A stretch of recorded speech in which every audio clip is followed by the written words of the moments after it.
ආයුබෝ වේවා නිදුක් වේවා නිරෝගී වේවා ඔබ. සුනිල් ආරියරත්න මහාචාර්යතුමා නන්දාමාලනීය ලව්ව ලියවලා කියෙව්වා අපිට කියා දීලා තියෙනවා මුගුරක් අවැසි තැන මුගුරක් ගෙන නැගෙනු කඩුවක් අවැසි තැන කඩුවක් ගෙන කොටනු කියලා. මුගුරක් අවැසි තැන මුගුරක් ගෙන නැගෙනු කඩුවක් අවැසි තැන කඩුවක් ගෙන කොටනු.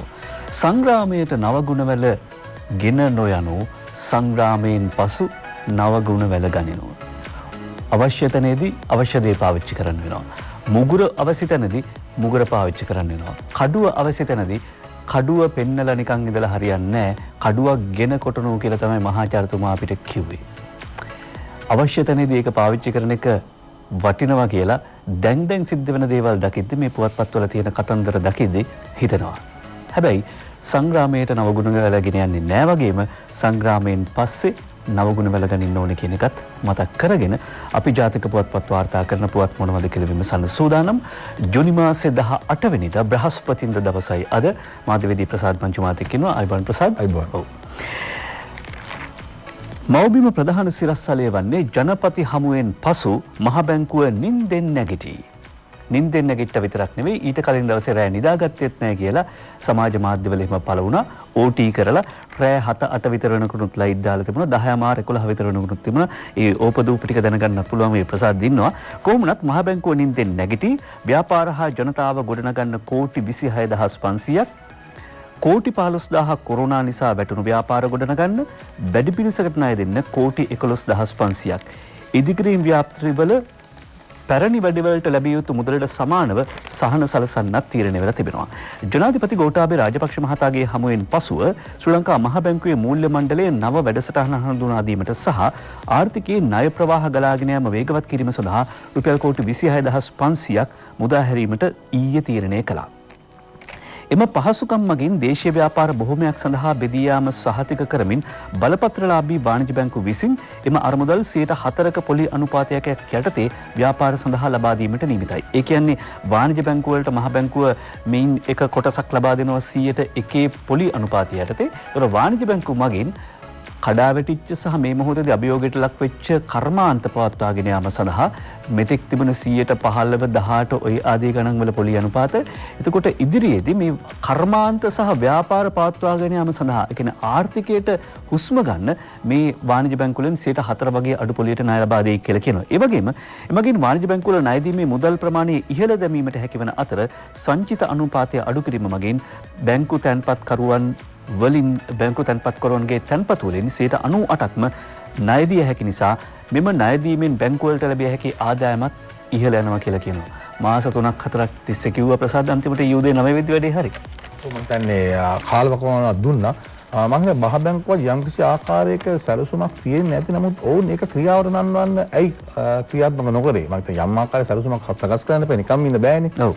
ඒතකොට ඒක ක්‍රියාත්මක නොකර ඇයි ඒක ජනත්මට කිව්වේ නැත්තේ? ජනත ගෝඨාභය රාජපක්ෂ මහතා පැහැදිලිවම කිව්වා. ඔයගොල්ලන්ගේ සැලසුම් තියෙනවා මට දෙන්න.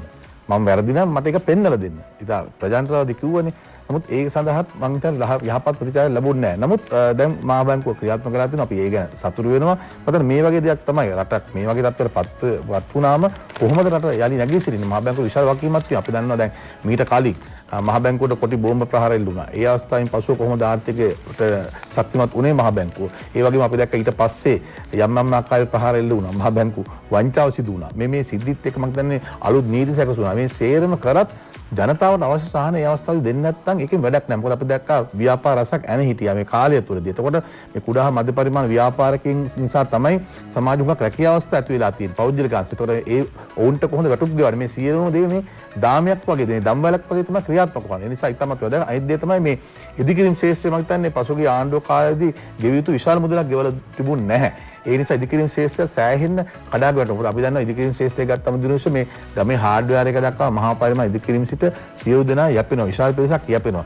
ඒ වගේම අපි දැක්ක මේ බෙහෙත් වලට මුදල් අවශ්‍ය මුදල් වෙන් කරලා තිබුණේ නැහැ. මේ කාරණා දෙකත් එක්කත් යම්කිසි ආකාරයක මේ ආණ්ඩුවට ආර්ථික අර්බුදයක් ඇති වුණා මේවා බිල් ගෙවන්න තත්ත්වයක් නිසා. මත ඒකත් ඉතා හොඳයි. ඒ වගේම දැන් මේවා දැන් බැංකු වලින් ගෙවීමේදී දිනුෂ හරියට වෙනවද කියලා හොයා බලන්න ඕන. ජනාධිපති කාර්යාලය වෙනම වැඩ පිළිවෙලක්, අගමැති කාර්යාලය වෙනම වැඩ පිළිවෙලක් ක්‍රියාත්මක වෙනවා. මොකද දන්නවා රුපියල් 5000 දීමනාව සාර්ථකව බෙදුවා. නමුත් සමහර තැන්වල ප්‍රශ්න ඇති වුණා කියලා වාර්තා වුණා. ඉතින් ඒවා අත්දැකීමුත් අරගෙන මේක හරියට බෙදෙනවද නැද්ද? දැන් මහ බැංකුවේ උපදෙස් දීලා තියෙන, මුදල් වෙන් කරලා තියෙන. බැංකු වලින් මොනවද කියන්නේ? ජනතාව ගියා බැංකු වලින් මොකක්ද දෙන උත්තරේ කියලා සුපරීක්ෂාකාරීව හොයා බලන්න ඕන. ඔව්. දැන් මහ බැංකුව වැඩපිළිවෙලක් තියාගෙන ක්‍රියාත්මක කර නැත්නම් එහෙම නැත්නම් වැඩපිළිවෙලක් නොතිබුණාද කියන ප්‍රශ්නය වෙන කතාවක්. හේතුව දැන් අපි දැක්ක COVID-19 වසංගතය ආපු වෙලාවේ සෞඛ්‍ය අංශ කොහොමද වැඩ කළේ? ආරක්ෂක අංශ කොහොමද වැඩ කළේ? එතකොට මේ හා සම්බන්ධ අනිකුත් උපකාරක උපයෝගීතා සේවාවන් කොහොමද වැඩ කළේ? විදුලිය, වතුර වගේ දේවල් පවා. එතකොට ආර්ථික අර්බුදයකුත් මේත් එක්කම නිර්මාණය වෙන්න පුළුවන් බව දන්න නිසා මහ බැංකුව මොනවද කළේ කියන එක තමයි ප්‍රශ්නය. ඒක තමයි ජන සමාජය තුළ කතා වෙන්නේ. කොහොම වුණත් ජනපතිගේ අවවාදයෙන් පසුව පීඩාවටපත් ව්‍යාපාර ගොඩනගන්න වාණිජ බැංකු වලට කෝටි 15000ක් ලබා දෙන බව අද දිනෙමින පුවත්පත වාර්තා කර සිටිනවා. අනිත් එක තමයි මව්බිම් පුවත්පත යන්න කලින් මව්බිම් පුවත්පතේ තවත් මහ බැංකුවට අදාළ පුවතක් තියෙනවා. ඊට කලින් අරුණ පුවත්පත කියනවා ලීසින් ගැටලු විසඳන්නත් විශේෂ කමිටුවක් මහ බැංකුව පත් කරලා තිබෙනවා කියලා. දැන් ඒකත් පසුගිය 16 වෙනිදා තමයි මේ පත් කිරීම සිදුවන්නේ. ඒ අනුව බලපත්‍ර රහිත කල්බදු ලීසින් සමාගම් පිළිබඳව ගැටලුවට කඩිනම් විසඳුමක් ලබා දීම සඳහා ශ්‍රී ලංකා මහ බැංකුව විශේෂ කමිටුවක් පත් කරලා තිබෙනවා. ඒ අනුව ජනාධිපති නීති අධ්‍යක්ෂ ජෙනරාල් හරිගුප්ත රෝහණවීර මහත්මයාගේ ප්‍රධානත්වයෙන් තමයි මේ කමිටුව රැස් කරලා තියෙන්නේ. වහාම ඒ කියන්නේ සති දෙකක් ඇතුළත වාර්තාව ලබා දෙන්න කියලත් මෙහිදී සඳහන් කරනවා. ඒත් එක්කම අපිට පුළුවන් අර මව්බිම් පුවත්පතේ සිරස්තලයට යන්න.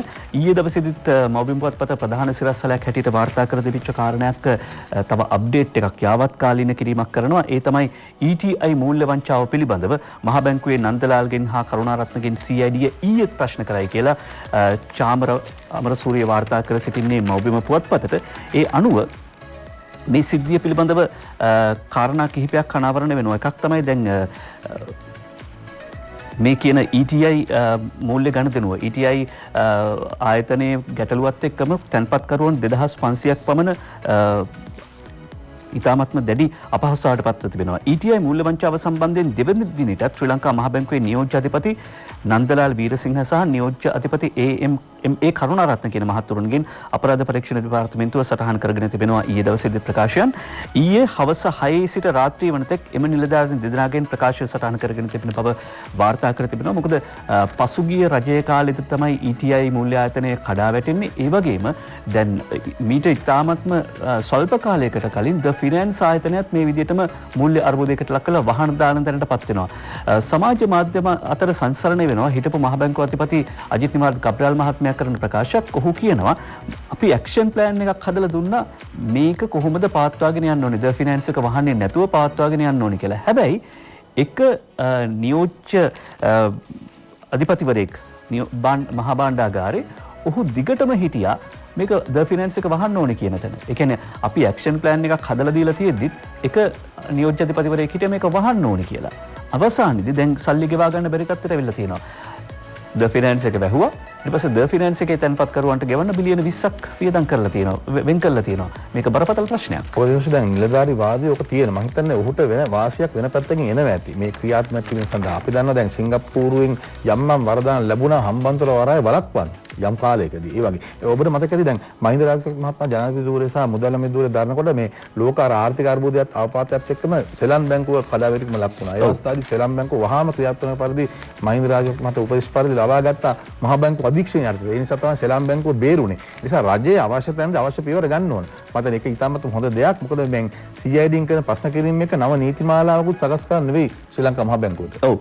දැන් විශේෂයෙන්ම නීතිපති දෙපාර්තමේන්තුවේ නීතිපති සහ මහ බැංකුවේ අධිපති කියන තනතුරු එක්තරා සුරක්ෂිත මට්ටමක ව්‍යවස්ථාව විසින්ම ආරක්ෂා කරනවා. එහෙම තත්ත්වයකදී මහ බැංකුව අධිපතිවරයා ඉවත් කරන්න බෑ, නීතිපතිවරයා ඉවත් කරන්න බෑ. එක සමාන තත්ත්වයක් තියෙනවා. දැන් මහ බැංකුවේ වෘත්තීය සමිතිවල මැදිහත් වීම නිසා තමයි මේ ප්‍රශ්නගත එක් නිලධාරියෙක් මහ බැංකු අධිපති ධූරයට පත්වීම වැළකුණේ. එහෙම නොවුණා නම් අද වෙනකොට තත්ත්වය මීට වඩා බරපතල වෙන්න තිබුණා. ඒ මැතිවරණ කොමිසමේ වගේ. ඔව්. කොහොමනත් දැන් ජනාධිපතිතුමාගේ ප්‍රකාශය මැදිහත් වීම ඉතාමත්ම වැදගත් බව එහෙම නැත්නම් ප්‍රතිඵලදායක බව පේන්න තියෙනවා. ඒ කාරණාව තවදුරටත් ඉස්සරහට ගෙනියනවා මෞබිමක වාර්තා කරන මේ පුවතත් එක්ක රජයේ ප්‍රතිපත්ති ක්‍රියාත්මක නොකරන රාජ්‍යායතන ලොක්කන්ටත් ගෝඨාභයගෙන් ළඟදීම කැඳවීමක් කියලා. ප්‍රසාද් කාගේද මේ එතකොට මේ කකුල් යොවුලන පටන් ගන්න ප්‍රසාද් ඒක තමයි දිනුෂ දැන් මේ සිද්ධිත් එක්කම සමහර අය නිලධාරීන් පැමිණිලි කියලා තියෙනවා ජනාධිපති ලේකම් කාර්යාලයට මෙන්න මේ ආයත් එක්ක වැඩ කරන්න බෑ කියලා. රජයේ ප්‍රබලීන් ඒ වගේම ඇතැම් අමාත්‍යාංශ වල නිලධාරීන්. මොකද රජයේ ප්‍රතිපත්ති ක්‍රියාත්මක නොකරනවා නම් ඒක කොහොමද ජනතාවට බලපාන කියන කාරණේ සම්බන්ධයෙන් මේ මැද ඉන්න පිරිසක් යම්කිසි පීඩාවට පත් වෙලා නිලධාරීන් පිරිසක්. ඔවුන් තමයි මේ පැමිණිලි ඉදිරිපත් කරලා ජනාධිපති ලේකම් කාර්යාලයේ ජ්‍යෙෂ්ඨ ප්‍රකාශ කළ ඉදිරියේදී ඔවුන් දිගටම කැඳවනවා කියලා. මොකද මේ පසුගිය ආණ්ඩුවේ හිටපු ඇතැම් අය මම හිතන්නේ තාමත් තනතුරු වල ඉන්නවා දිනුස්. මම මේ දේශපාලන ભેදයක් ගැන කියනවා නෙවෙයි. ඔවුන් කැමති නැහැ මේ වර්තමාන රජයේ ප්‍රතිපත්ති ක්‍රියාවට නමනවා. විශේෂයෙන්ම ඇතැම් අමාත්‍යාංශ වල අතිරේක ඒකම්වරුන් ඉන්නවා පාලන අංශයේ. ඔවුන් මං හිතන්නේ ඒක පාලනය කරන්නෙම වර්තමාන රජයට අවශ්‍ය වන ආකාරය නෙවෙයි. දැන් සැලසුම් අංශයේ තියෙනවා කිසිම සැලසුමක් නැහැ ඒ සැලසුම් අංශවල. මම හිතන්නේ මේ ගැන අවධානය යොමු වෙන්න ඕන. මම හිතන්නේ ජනතාවගේ දැඩි අවධානය යොමු වෙලා තියෙනවා මේවා නිවැරදි කරගන්න. ඔව් ඒ කියන්නේ සුදුස්සාට සුදුසු තැන ලැබෙන්න ඕනේ වගේම තීරණාත්මක තැන්වලදී කියන්නේ හරියට සීරුමාරු කරන්න පුළුවන් ඇනමුරිච්ච නියම තැන්වල තියෙන්න ඕනේ. විශ්වාස කරන්න පුළුවන් සහ වැඩ කරන්න පුළුවන් මිනිස්සු මේ තැන්වල ඉන්න ඕනේ. ඒ අතරේ අපි කොවිඩ් ප්‍රසංගතයත් ලෝකයෙන් තුරන් වෙලා නැති බව මතක් කරගන්න ඕනේ. කොවිඩ් වාර්තාව මව්බිම් පුවත්පත ගෙනෙනවා. මෙතෙක් වාර්තා වූ රෝගීන් ගණන ශ්‍රී ලංකාවේ 1921යි. සම්පූර්ණයෙන්ම සුවේච්ඡ ගණන 1397යි. ඒ කියන්නේ 70%කට වැඩි පිරිසක් සුව වෙලා තියෙනවා. මියගිය පිරිස 11යි. ඊයේ දවසේදී තවත් 9 දෙනෙක් වාර්තා වුණු බව තමයි වාර්තා වෙන්නේ. හැබැයි ලෝක තත්ත්වය ගත්තොත් ලෝකයේ 82,47,069 දෙනෙක් කොරෝනා වසංගතය ආසාදිත වෙලා තියෙනවා. එයින් 4,46,231 දෙනෙක් මිය ගිහිල්ලා තියෙනවා. දැන් තවමත් කොවිඩ් ආසාදිතයන්ගේ සටහනේ ඉදිරියෙන්ම ඉන්නේ ඇමරිකා එක්සත් ජනපදය, ඊට පස්සේ බ්‍රසීලය, ඊට පස්සේ රුසියාව. අපේ අසල්වැසි ඉන්දියාව 4 වෙනි තැනට අවිල්ලා තියෙනවා. ඉන්දියාවේ 3,54,065 දෙනෙක් මේ වෙනකොට කොරෝනා ආසාදනය වෙලා තියෙනවා. මියගිය සංඛ්‍යාව 11,903යි. හැබැයි ඉන්දියාවේ සෞඛ්‍ය සේවය සහ තොරතුරු පද්ධතිය ලංකාවේ වගේ දියුණු නැහැ. බොහෝ ගැටලු තියෙන නිසා මේ 11,903 කියන සංඛ්‍යාව මීට වඩා වැඩි වෙන්න පුළුවන් කියලා වාර්තා වෙනවා. දැන් මේකත් එක්ක විශේෂයෙන්ම ඉන්දියාවේ ඉඳලා ශ්‍රී ලංකාවට කොරෝනා ආසාදිතයන් එන්න පුළුවන්ද? මේ ගැන නාවික හමුදාව ප්‍රමුඛ ආරක්ෂකංශ විමසිල්ලෙන් ඉන්නවා.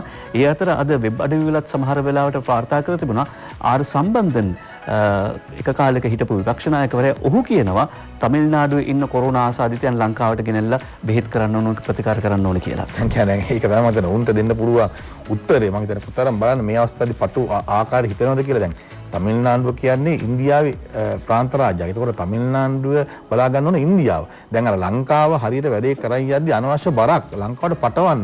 මොකද සමහරුන් කිව්වා විදේශගත ශ්‍රී ලංකෙන් ගෙන්න කියලා. දැන් ඒක ක්‍රමානුකූලව ගේනවා. ඊට පස්සේ දැන් කියන මේ තමිල්නාඩුවේ කට්ටියත් ගෙනලා අපි ප්‍රතිකාර කරනවා. මොකද ලංකාවේ වැඩේ හරියට යන නිසා මේක මොකක් හරි බකල් එකක් අදින්න තමයි මේ යටි අරමුණ තියෙන්නේ. නැතුව මේ අර තමිල්නාඩුවේ ජනතාවට ආදරෙන්නේ. අද ඉන්දියාවේ දිනුෂ වැදගත් පදයක් තමයි ඊයේ තමයි වැඩිම මරණ සංඛ්‍යාව වාර්තා වෙනවා. මරණ 2000කට වැඩි. ඒ නිසා මම හිතන්නේ ගුවන් හමුදාවේ නාවික හමුදාවයි විශේෂ මම හිතන්නේ අධීක්ෂණයක් කරනවා. මොකද දීවරීන් වගේ ඉන්න පුළුවන් සමහර වෙරෙන්දම් වගේ ඉන්න පුළුවන්. මොකද අපි දැක්කා මේ යුද්ධයට කලින් සමහර මේ උතුරේ ඉන්න ජනතාව ඉන්දියාවට ගිහින් චිත්තපටිත් බලලා එනවා. චිත්තපටි හෝල් වලට. ඉතින් වෙරෙන්දම් ඇවිල්ලා බඩු විකුණනවා. එහෙම තත්ත්වයක් තිබුණේ. යුද්ධෙන් පස්සෙත් යම් ආකාරයේ එවැනි තත්ත්වයන් ඇති වෙන්න පුළුවන්. නමුත් අපි කියන්නේ එහෙම වළක්වන්න කියන එක නෙවෙයි. නමුත් මේ කොරෝනා තත්ත්වයත් සමග අපි බලන්න පරිස්සම් වෙන්න ඕන. මොකද අපි අසල්වැසියා ඉන්නේ ඉතින් බරපතල තත්ත්වයක් අපිට කරන්න පුළුවන් උදව් රාජතාන්ත්‍රික මට්ටමින් කාටකමක් නැහැ. නමුත් මේ අනවසරයෙන් පැමිණියොත් කොහොමද අපි මොහොන දෙන්නේ කියන කාරණය ගැන දැඩි අවධානයක් යොමු කළ යුතුයි. ඔව්. කොහොම වුණත් ජනතාවට නිරෝධායන නීති අමතක වෙලා කියලා රජයේ සෞඛ්‍ය නිලධාරීන්ගේ සංගමය කියනවා. තවත් කොවිඩ් පොකුරක් ආවොත් තත්ත්වය දරුණු වෙයි කියලා. දැන් ඉතින් අර කලින් කියපු ඒවා ඔක්කොම අමතක වෙලා තියෙනවා කියලායි කියන්නේ. ඒ නිසා ප්‍රවේශමෙන් අරුණ පුවත්පත වාර්තා කරනවා තරුණයෙකු පැහැරගෙන යාම කියන චෝදනාව යටතේ තරුණයෙකු පැහැරගෙන යාම සහ අයුතු ලෙස රඳවා තබා ගැනීම කියන චෝදනාව යටතේ ජුලි 10 වෙනිදාට උසාවියේ ඉන්න හිරුනිකාට සිතාසි අධිකරණ වාර්තාකරු අරුණ පුවත්පතට වාර්තා කර සිටින්නේ. බලන්නකෝ තියෙන හැදියාව. ඊට පස්සේ අරුණ පුවත්පත ඊළඟට වාර්තා කරන පුවතකට අපිට යන්න පුළුවන්. ඒ තමයි අර්ජුන් මහේන්ද්‍රන් අත්අඩංගුවට ගන්න කියලා කරන ඉල්ලීම. අර්ජුන් මහේන්ද්‍රන් අත්අඩංගුවට ගන්න කියලා විශේෂයෙන්ම අද ජාතික පුවත්පත් කිහිපයකම සඳහන් වුණා. කෝටි 5200ක් සාවාද්‍ය පරිහරණය කළාට අර්ජුන් මහේන්ද්‍රන් අත්අඩංගුවට ගන්න උසාවියෙන් නියෝග නිකුත් වී තිබෙනවා. මේ ඒක වෙනත් මම හිතන්නේ නඩු නිමිත්තක් නඩු කිහිපයක්ම තියෙනවා අර්ජුන මහේන්ද්‍රන් මහතාට එරෙහිව. ඔව් මෙතන කෝටි 5200ක් සාවාද්‍ය පරිහරණය කිරීම කියන කාරණාව මත තමයි මේ චෝදනාව එල්ල වෙන්නේ. අපි තවදුරටත් අරුණ පුවත්පතට ගියොත් අද අරුණ පුවත්පත සහ ජාතික පුවත්පත් සියල්ලක්ම වාර්තා කරනවා සංවේගයෙන් යුතුව පෝරුතර පියතුමාගේ ස්වර්ගස්ස වීම පිළිබඳ ජනපති අගමැති සුවපල වෙයි. අග්‍රාමාත්‍ය මහින්ද රාජපක්ෂ මහත්මයා ඊයේ පෝරුතර පියතුමන්ට අවසන් බුහුමන් දැක්වුවා. ජනාධිපති ගෝඨාභය රාජපක්ෂ මහත්මයා නිවේදනයක් නිකුත් කරමින් සඳහන් කරනවා හෙළ සිනමා සාහිත්‍යයේ පෝරුතර නාමය අමරණීය වනු ඇත කියලා. ඒ අනුව පෝරුතර පියතුමා දේශීය සිනමාවේ ප්‍රගමනය උදෙසා කලාකෘති සමාජගත කිරීමට පමණක් නොව ඒවා අගයමින් සිනමා කර්මාන්තයේ නගා සිටුවීමට දැක්වූ දායකත්වය තවත් බොහෝ කලක් සිනමා සාහිත්‍යයේ නොමැකී තිබෙනු ඇත කියලා ජනාධිපති ගෝඨාභය රාජපක්ෂ මහත්මයා ශෝක පණිවිඩයක් නිකුත් කරමින් සඳහන් කරනවා. අග්‍රාමාත්‍ය මහින්ද රාජපක්ෂ මහත්මයා තමන්ගේ ශෝක පණිවිඩයෙන් සඳහන් කරනවා කිතුණුවන් මෙන්ම බෞද්ධයන් අතරද ඉතා ජනප්‍රියව සිටි අර්නස්ට් පෝරුතර පියතුමා සිංහල සංස්කෘතික පිළිවෙත් කතෝලික වන්දනා ක්‍රමයේ සමග මුසු කරමින් කටයුතු කළ බව විශේෂයෙන්ම සඳහන් කර සිටිනවා. විශ්වවිද්‍යාලයේ දැන් අපූර්වත්වය ඒ ගැන තව තියෙනවද කියන්නේ? ඔව් අර්නස්ට් පෝරුතර පියතුමන්ගේ අවසන් කටයුතු අද කළුතර සන්ත පිලිප් නේරි දේවස්ථානයේදී පැවැත්වීමට නියමිතයි. ඔව් අපි දැන් ඊයේ කතා කරලා පියතුමාලා දෙනමක් ගැන කියන අර්නස්ට් පෝරුතර පියතුමා සහ මර්සිනින් ජයපුර පියතුමා දැන් පෝරුතර පියතුමා සිනමා හා සාහිත්‍ය සමග තමයි මේ සහයෝගිතාවට රසවින්දනය උසස් රසවින්දනයක් ලබා දෙන්න මැදිහත් වෙන්නේ. මර්සිනින් ජයපුර පියතුමා ගීත සාහිත්‍ය සමග තමයි ගීතය සහ ගීත රචනය සමග තමයි සම්බන්ධ වෙන්නේ. හරි අපූර්වත්වයක්. සිනමා හා ගීතය. සිනමා හා ගීතය කියන්නේ විශ්ව භාෂාවක් දිනුස. ඉතින් මම හිතන්නේ මේ පියතුමාලා දෙදෙනා ගෞරවයෙන් අපි සිහිපත් කරන්න ඕන ඔවුන් රසවින්දනය වෙනුවෙන් කරපු සේවය උදෙසා. අපි විරාමයක් ලබමු.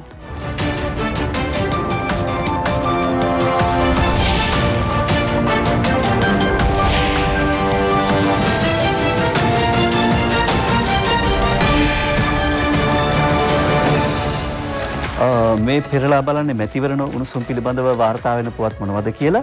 අද අරුණ පුවත්පත කියනවා ඡන්ද ප්‍රචාරණ ගැන මැකෝ සහ පක්ෂ නියෝජිතයන් අතර සාකච්ඡා උණුසුම් වෙයි කියලා සාලිය කුමාර ගුණසේකරයි අරුණ පුවත්පතට වාර්තා කරන්නේ. මැතිවරණ ප්‍රචාරණ කටයුතු සම්බන්ධයෙන් දේශපාලන පක්ෂ නියෝජිතයන් සහ මැතිවරණ කොමිෂන් සභාව අතර පැවතිච්ච ඊයේ සාකච්ඡාව ඊටාම උණුසුම් මුහුණුවරක් අරගෙන තියෙනවා. ඒ කියන්නේ මැතිවරණ කොමිසම අර නිකන් මස්රාත්තලම ඉල්ලනව තත්යකටපත් වෙලා තියෙනවා කියලා තමයි චෝදනා කරන්නේ. මේ අතරේ අද මම හිතන අපේක්ෂකයින්ට දැන් ඔවුන්ගේ ප්‍රධාන කාර්යාලයේ අපේක්ෂක රූපයක් ගහන්නත් බෑ කියලා කියනවා. ඔව්. මම හිතුවා ප්‍රධාන කාර්යාලයේ අපේක්ෂකයෙකුට තමන්ගේ ඡායාරූපය පෙන්වන්නත් දාගන්න බැරි නම් ඒක හරි ප්‍රශ්නයක්නේ. මොකද මේ කොවිඩ් තත්ත්වය තුළ රැස්වීම තිබීම නිසා සීමා වෙලා තියෙන ප්‍රචාර කරලා මම හිතන්නේ ඒ නිසා නෙවෙයි දිනස කොහොමද නීතිය අනුව ප්‍රධාන කාර්යාලය තුළ අපේක්ෂකයන් කටයුතු ප්‍රදර්ශනය කරන්න පුළුවන්. ඒක ඉතින් ඒකත් නැහැ කියන්නේ මට තේරෙන්නේ නැහැ මොකද්ද මේකේ ප්‍රායෝගික තත්ත්වය කියලා. ඔව්. මේ අතරේ අද සජිත් ප්‍රේමදාස මහත්මයාගේ ප්‍රකාශයක් අද දිනමින පුවත්පත වාර්තා කරනවා දේශපාලන අනාථයන්ට අපි හොඳ නිවහනක් හැදුවා කියලා. සමගි ජන බලවේගයේ නායක සජිත් ප්‍රේමදාස මහත්මයා කියනවා ඒ අනුව පාවෙන සිතිවිල්ලට පාවෙන ඡන්දවලට හොඳ නිවහනක් අපි හදලා තියෙනවා. ඒ වගේම ඔහු කියනවා අද අරුණ පුවත්පත වාර්තා කරනවා අගෝස්තු 5 වෙනිදා අගමැති මමයි කියලා. මේ ආණ්ඩුව රුපියල් 5000ටයි පවුලක් එස්ටිමේට් කරන්නේ එස්ටිමේට් කරන්නේ මම රුපියල් 20000ක් දෙනවා කියලා ඔහු සඳහන් කර සිටිනවා. ඔය දැන් අගමැති මම කියලා කැට තියල වගේ කියලා තියෙන්නේ. ඔව්. ඔව්. මම හිතන්නේ දැන් මේ පවුලක් ගැන කතා කරද්දී දිනුස දැන් අපි දන්නවා දැන් එහෙම මම හිතන්නේ ලක්ෂ 80කට පමණ 5000 දෙනවා. එහෙම ලඝු කරන්න බෑ. ප්‍රමාණය වටිනාකමේ කියලා. ඒක දැන් අපි දැක්කා යහපාලන ආණ්ඩුවම පාසල් දරුවෙක් රුපියල් ලක්ෂයක් කිව්වනේ. ඒක රුපියල් ලක්ෂය නෙවෙයි වටිනාකම. ඒ වගේ අපිට මතකයි රණසිංහ ප්‍රේමදාස මහත්මයා අභ්‍යාසලාභී ගුරුපත් වෙන්න ලබා දුන්නා. රුපියල් 1000යි.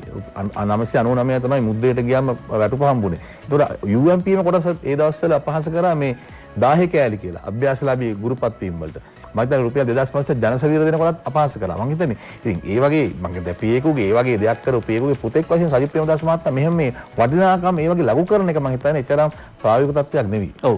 ඒ අතරේ දිනවෙන පුවත්පත වාර්තා කරන එක්සත් ජාතික පක්ෂ අපේක්ෂක පාලිතරංගේ බණ්ඩාර මහත්මයා කියනවා සජිත් පෙරදුනාට පස්සේ හොයාගත්තේ යාල කැලින් ඒ ජනාධිපතිවරණයෙන් පස්සේ ඒතර මහමැතිවරණයෙන් පස්සේ සමහර ඉතින් ගියක් දන්නේ නැහනේ විඩාව නිවා ගන්න සාමාන්‍ය දිවියෝ එහෙම බලන්න නේද වනජීවීන් බලන්න ගියක් දන්නේ නැහැ යාල කැලේට. ඔව්. කොහොමනත් දිනමින පුවත්පතේ අද ප්‍රධාන සිරස්තලය වන්නේ රාජපක්ෂවරුන්ගේ ප්‍රජා අයිතිය අහිමි කිරීමට යහපාලන කාලයේ කැබිනට් පත්‍රිකාවක් ගෙනාව සතියකට වරක් රාජපක්ෂ කෙනෙකු රිමාන්ඩ් කිරීමට කතිකා කළා. මෙහෙම කියන්නේ ජනාධිපති නීතිඥ ආචාර්ය විජේදාස රාජපක්ෂ මහතා ජනවාරි 29 වෙනිදා ඒ කියන්නේ 2015 ජනවාරි 29 වෙනිදා සාකච්ඡාවක් කළා. 30 වෙනිදා යෝෂිතව අත්අඩංගුවට ගත්තා. පෙබරවාරි 4 වෙනිදාට කලින් කොහොම හරි රාජපක්ෂ කෙනෙක් අත්අඩංගුවට ගන්න ඕනේ කියලා සාකච්ඡා කරා. විජේදාස රාජපක්ෂ දේශපාලන පරිගැනීම් පිළිබඳ කොමිසමට කියයි කියලා වාර්තා කර සිටිනවා. ඊට දැන් එතෙන්දි කියන්න ඕන දැන් අපි දැන්නම ලංකාවේ ව්‍යවස්ථාවක් හැදුවේ මේ පවුලකින් පරිගන්න 10 වෙනි සංශෝධනය. ඒ කියන්නේ රාජපක්ෂවරුන්ට ඒ කියන්නේ මේ උන්ට බැරියර් එකක් දාන්න. අපි දැන් 10 වෙනි සංශෝධනයේ තියෙනවා පුරවැසිභාවය, ද්විත්ව පුරවැසිභාවය. ඒක දැන් මේ බැසිල් රාජපක්ෂ මහත්මයායි ගෝඨාභය රාජපක්ෂ මහත්මයාට. ඊට පස්සේ කෝ දෙවරකට වඩා බැහැයි කියලා අපේක්ෂකත්වය ගන්න ජනාධිපතිවරණයේදී. ඒක දැන් මේ මහින්ද රාජපක්ෂ මහත්මයාට. අවුරුදු 35ට වඩා වැඩි වෙන්න ඕන කිව්වා. ඒක දැන් නාමල් රාජපක්ෂ මහත්මයා. මේ වගේ ඉතින් ඒ වගේ දැන් පවුලක් කොටු කරලා පවුලකින් පරිගන්න ව්‍යවස්ථාවක් හදාද්දී ඒක රටට වෙන යහපතක් නැහැ. මං කියන්නේ ඒකයි. ඊට වඩා අපි යන්න ඕනේ. දැන් ඉතින්දි දැන් විජේදාස රාජපක්ෂ මහත්මයා කියනවා නම් යහපාලන කාර්යයක අභිනපත්තියක් ගෙනවා කියලා අපිට ඒක විශ්වාස කරන්න වෙනවා. මොකද ඒ වගේ පරිගැනීමක් නේ සිද්ධ වුනේ. මොකද සිරිමා බණ්ඩාරනායක මැදිගේ ප්‍රජායිති හවුසි කරලා 82 ජනාධිපතිවරණයෙන් හෙක්ටර් කොබ්බෑගොඩ මහත්මයා පරාජය කිරීමට කටයුතු කරා. ඒ වගේ ඉතිහාසයක් තියෙන්නේ. මං හිතන්නේ විජේදාස රාජපක්ෂ මහත්මයා කියන කාර්යය ඉතා බරපතල. මොකද ඒ වගේ විශේෂ ප්‍රජායිති අහුසි කරොත් මොකක්ද වෙන්නේ? ඉතින් ජනතාව දිනුෂ කැමති නම් රාජ්‍ය නායකයෙකුට යම් කිසි පවුලකට ඔබහිමායි විරුද්ධලා වැඩක් නැහැ. ඒ ජනතාව කැමැත්ත. ඔව්. අද මව්බිම් පුවත්පතත් මේ කාරණාව සඳහන් කරලා තිබුණා. රාජිත, චම්පික, අර්ජුන අමනුගමගේ අත්සලින් රාජපක්ෂවරුන්ගේ ප්‍රජා අයිතිය හිමි කරන්න යහපාලන රජයේ කැබිනට් යෝජනාවක් ගෙනාවා කියලා. ඒ අතරේ මේ දවස්වල තවත් කොමිසමක් රැස් වෙනවා. ඒ තමයි පාස්කු ප්‍රහාරය පිළිබඳ කොමිසම. අද මව්බිම් පුවත්පත වාර්තා කර තිබුණා. පාස්කු ප්‍රහාරයේ CID විමර්ශන අවසන් බව ඊයේ අධිකරණයට වාර්තා කරා නියෝජ්‍ය සොලිසිටර් ජෙනරාල් දිලීප පීරිස් මහත්මයා. පාස්කු ප්‍රහාරයේ CID පරීක්ෂණ මූලික අධීර අවසන් වී තිබෙන බව. ඒ අතර 2015 මැතිවරණයේදී සහරාන් සහාය දුන්නේ මෛත්‍රීට කියලා අරුණ පුවත්පත වාර්තා කර සිටිනවා. වරුණි පෙරමුණු ගමයි අරුණ පුවත්පතට මේක වාර්තා කර සිටින්නේ. ඒ අතරේ තවත් කාරණාවක් මද්රාසා පෙළපොත් පිළිබඳවත් අද ජාතික පුවත්පත් වාර්තා වෙනවා. මද්රාසා පෙළපොතක් මනෝවෛද්‍යවරයෙකුට යොමු කරන්න නියෝග කරලා තිබෙනවා. මේ තමයි අර පුත්තලමේ ආందోලනාත්මක අර පාසලේ මද්‍රාසා පාසලේ උගන්වමින් තිබූ පෙළපොතක්. මේ පෙළපොත දරුවන්ට දීලා ඒකෙන් ඔවුන්ගේ මානසික තත්ත්වය කොයි ආකාරයෙන් වෙනස් වෙනවද කියලා පරීක්ෂා කරන්න තීරණය වී තිබෙන බව තමයි සඳහන් කරන්නේ. අද අරුණ පුවත්පත වාර්තා කරනවා සහරාන් මියගිය කාතන්කුඩියේ වහබ්වාදය ප්‍රබලව ක්‍රියාත්මකයි කියලා. ඊයේ අනාවරණය වෙනවා. මේ අනාවරණය සිදු කරන්නේ කොමිසම ඉදිරියේ සාක්ෂි ලබා දුන්නු කාතන්කුඩිය ප්‍රාදේශීය ලේකම් කාර්යාලයේ සංවර්ධන නිලධාරියෙකු ලෙස කටයුතු කරන මොහොමදි සෛලදාන් කියන මහත්මයා. ඔහු සඳහන් කරනවා කාතන්කුඩියේ අබාරි මද්‍රාසා පාසල්වලත් වහබ්වාදය උගන්වනවා.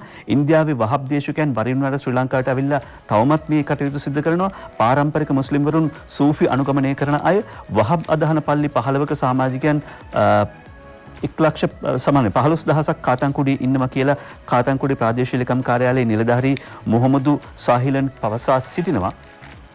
ඊයේ පාස්කු කොමිසම හමුවේ. ඔබ CID පරීක්ෂණ යම් කිසි මට්ටමකට අවසන් වෙලා කියන මම හිතන්නේ මේක හොඳ ප්‍රවෘත්තියක්. මොකද පාස්කු දාපාර සම්බන්ධයෙන් නීති රීති ක්‍රියාත්මක කිරීම සඳහා අවශ්‍ය තීන්දුව ගැනීම සඳහා මම හිතන්නේ ක්‍රමක්‍රමයෙන් පැමිණීම පවතිනවා දිනුෂ. ඔව්. ඒ අතරේ අද අරුණ පුවත්පතේ සඳහන් වෙන කාරණාවක් තමයි විශේෂාංග ලිපියක් පළ කරනවා. මෙවන පැතිවරණයේදී එක්සත් ජාතික පාක්ෂිකයන් විශාල පිරිසක් ඡන්දය භාවිත නොකරාවේ කියලා කැලණි විශ්වවිද්‍යාලයේ දේශපාලන විද්‍යාංශයේ ආචාර්ය සම්පත් රාජපක්ෂ මහත්මයා ප්‍රකාශ කර තිබෙනවා. කෙටියෙන්ම කිව්වොත් ලංකාවට අවශ්‍ය සිස්ටම් එකක් වෙනුවෙන් අඩිතාලමක් දැමූ පිරිස ඉන්නේ එක්සත් ජාතික පක්ෂයේ එක්ක. මේ බෙදීමත් එක්ක පාක්ෂිකයෝ 12ක් අතර තනි වෙලා. එනිසා එක්සත් ජාතික පාක්ෂිකයන් මොන විදියට හැසිරෙයිද කියලා කියන්න වේලාසන වැඩි.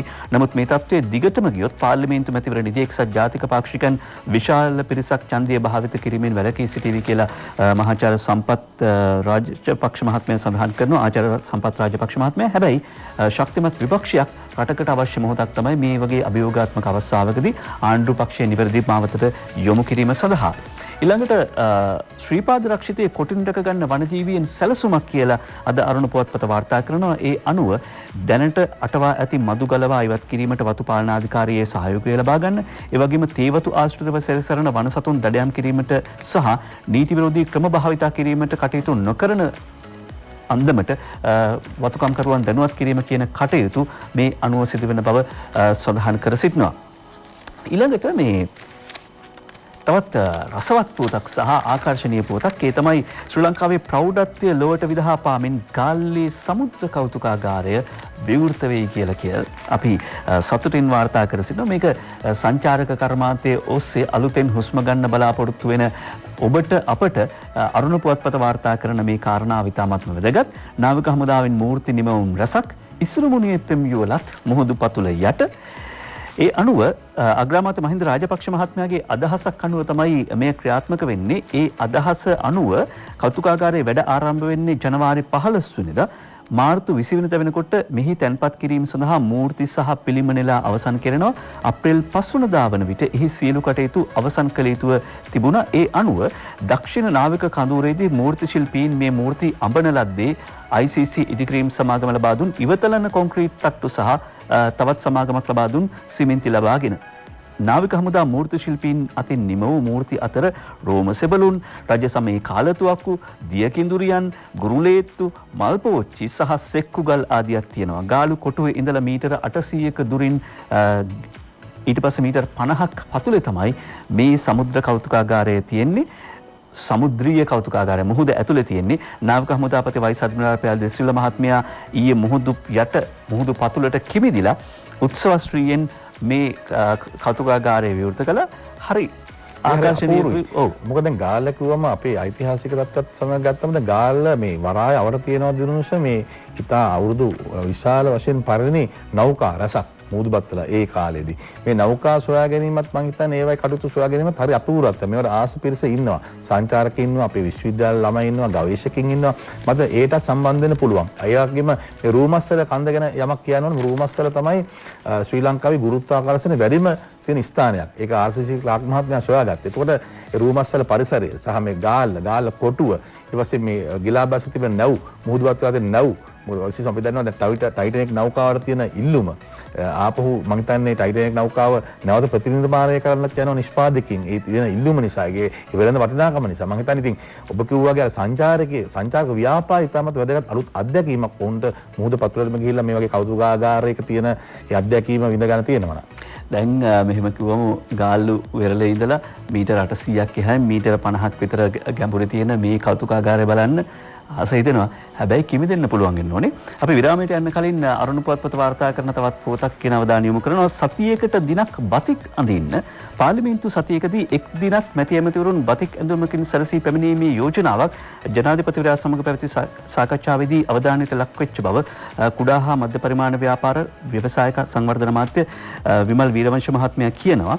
ඒ කියන්නේ සතියකට දවසක් මැති ඇමතිවරු පාර්ලිමේන්තුවට බතික් ඇඳුමක් අඳින්නත් ඒ වගේම රජයේ සේවකයන්ට සිකුරාදා දවසේදී බතික් ඇඳුම් ඇඳලා වැඩට එන්නත් මේක ටිකක් නිර්මාණශීලී යෝජනාවක්. මොකද ආනයනික රෙදි එහෙම නැත්නම් ඉම්පෝර්ට් කරන ඒවා බතික් සහ ඊට පස්සේ හෑන්ඩ්ලූම් එහෙම නැත්නම් අත්‍යන්ත රෙදිපිලි තහනම් කළා.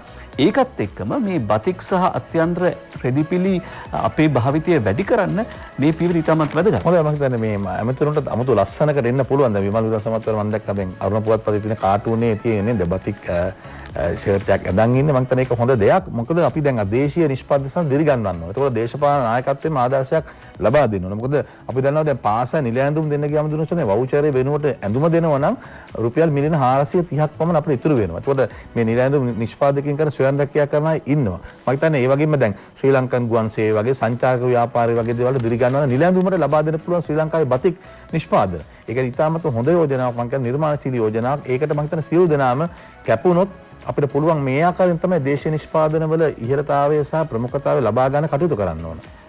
මැති ඇමතිවරු සතියකට දවසක් බතික් අඳින එක හොඳයි. එතකොට දැන් රෙදි ගැලවිච්ච අයට අපි බතික් අඳිනවද නැත්නම් ඔහොමම තියනවද? හිතන්නකෝ.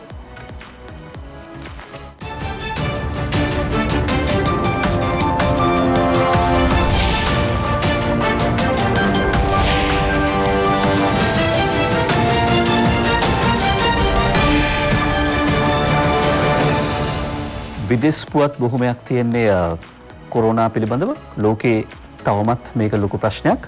කොවිඩ් සඳහා ප්‍රතිකාරයක් ලෝක සෞඛ්‍ය සංවිධානය අනුමත කරයි කියලා අද මවබිම් පුවත්පත වාර්තා කරනවා. ඒ කියන්නේ 1960 විතර ඉඳලා පාවිච්චි කරපු ස්ටෙරොයිඩ් එකක් තමයි පාවිච්චි කරන්න කියලා තියෙන්නේ. මේක දැනටමත් භාවිතයකට අරගෙන තියෙනවා වෛරස් ආසාදිතයන්ට ප්‍රතිකාර කිරීම සඳහා. ඒක යහපත් ප්‍රතිඵල ලැබෙන නිසා මිලියනුත් අඩියලු ලෝක සෞඛ්‍ය සංවිධානය කියනවා මේ ස්ටෙරොයිඩ් එක පාවිච්චි කළාට කමක් නැහැ කියලා. ඇමරිකානු ප්‍රාන්ත කිහිපයක කොවිඩ් ආසාදිතයන්ගේ වේගවත් වර්ධනයක් සිදු වන බවත් අද විදේශ පුවත් අතර වාර්තා වෙනවා.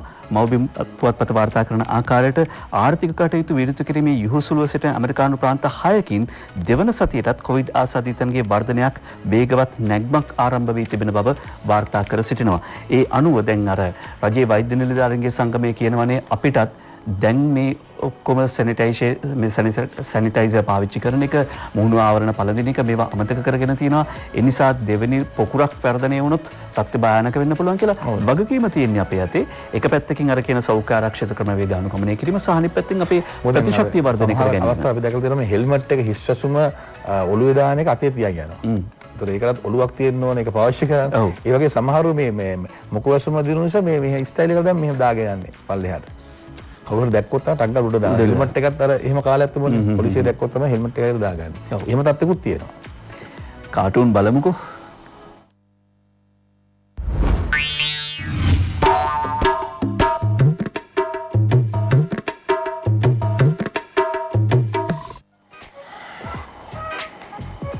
ඉරි ඇඳ ඇඳ මල් ඇඳ ඇඳ සමහරු ඉන්නවා. සමහරු ඇඟිල්ල සූප්පු කරනවා. සමහරු කුක්කු බෝතලේ කටේ තියාගෙන සමහර වෙන පොඩි මනෝලෝකවල ජනාධිපතිතුමා කතා කරනවා. මේ හසන්ත විජේනායකට පහුගිය දවසක සිද්ධ වෙච්ච සාකච්ඡාව පිනිච්ච හැටි. අරුණ පුවත්පතටයි හසන්ත මේ කාටුන් එක අඳින්නේ.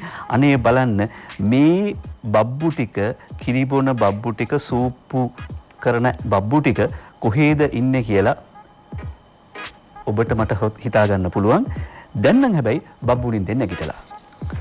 ඔය දැන් දිවින පුවත්පත MD වීරරත්නගේ මර්ෂිපාල් අපි දැන් ඊයේ කතා කරා දිනුෂ්ට මේ දැන් අත්සම් ප්‍රමාණයක් ගැන දැන් 9 වෙනස් කරා නම් ආපු අත්සම් 21000ක් ගන්න වේද කියලා වර්තමාන ජනතාව. නමුත් ඒ ගැන තමයි කාටුනය අර්ජුන මහේන්ද්‍ර 9 වෙනස් කරලාලු කියලා කියනවා. ඉතින් මර්ෂිපාල් ගම්ම අහනවා අපෝ යායි අත්සම් ගහන්න වෙයිද? අපි යමු අරුණ පුවත්පතේ කාටුනේට රනිල් මැතිවරණ ව්‍යාපාරයේ අලුත් විදියකට අරඹනවලු. ඒ වුණාට වැලේ සුලමුල දන්න අයට අලේ ගුණාගුණ කියන්න ඕනේ නෑනේ බං. වැලේ හැටි දන්නවනේ. හිටපු විපක්ෂ නායක සමගි ජනබලවේගයේ නායක සජිත් ප්‍රේමදාස මහත්මයා කොමියුනිස්ට් එක්ක අපේක්ෂකයා කිව්වා ජනතාවගේ දුක දැනෙන නහරයක් තියෙන්න ඕන කියලා. නේ.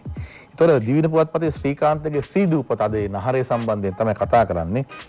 ජනතාවගේ දුක දැනෙන නහරයක් සජිත්ට තියෙනවා කියන්නේ බං. එන සගයා කියනවා ජනතා දුකින්ම ගොඩ යන්න බෑ කියලා තීරුම් ගන්න තරම් මොලයක් තියෙන්නත් ඕන සෑ. දිනමෙන පුවත්පතේ කාටුනේ දර්ශන අඳින්නෙත් දර්ශනට පෙන්නෙත් එක්සත් ජාතික පක්ෂයේ තියෙන ගැටලුව. එක්සත් ජාතික පක්ෂයේ මුදල් බලයට සුළු පිරිසක් යට වෙලා.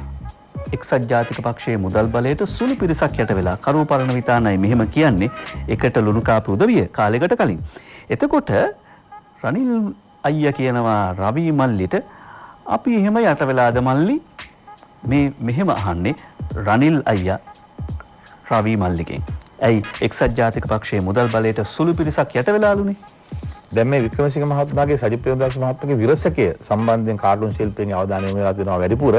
දැන් අරුණ පුවත්පත හසන්ත විජේනායකගේ හුරේරා කාටුනෙන් තමයි කියන්නේ. දැන් මංගල සමරන මහත්මයා කියනවා මම කියන්නේ රනිලුයි සජිතු එකතු වෙන්න ඕන කියලා බං. කියලා කියනකොට කියනවා සගෙක් කියනවා මම හිතන්නේ සාමාන්‍ය ජනතාව කුකුල් පොර බලනදස දැන්ට මොකද දැන්නාගේ වාක් සංග්‍රහමය ආරම්භ වෙලා තියෙන ප්‍රබල අඳුනා ගන්න බැරි ලොකු ලෙඩක් මොකක් හරි අදෘශ්‍යමාන බලවේගයක් නිසා වෙන්නේ නැති භූතෙක් යකෙක් පෙරේතෙක් වැහිලා වෙන්නේ නැති ලොකු ලෙඩක් ඉන්නවටයි කෝඩ් දාගත්ත මහ බැංකුව කියන සූට්කේස් එක ළඟ තියෙන නිසා ලෙඩා කවුද කියලා හිතා ගන්න පුළුවන්. මේ මහ බැංකුව කියන අදෘශ්‍යමාන රෝගයක් වැළඳිච්ච හඳුනා ගන්න බැරි වෙච්ච රෝගයක් වැළඳිච්ච ලෙඩාට ගෝඨාභය රාජපක්ෂ ජනාධිපතිතුමා දෙහි කපලා කසාය විතරක් නෙවෙයි මම හිතන්නේ වේවැල් කසායක් දෙන්නයි වගේ හදන්නේ. දෙහි කපාගෙන යනවා.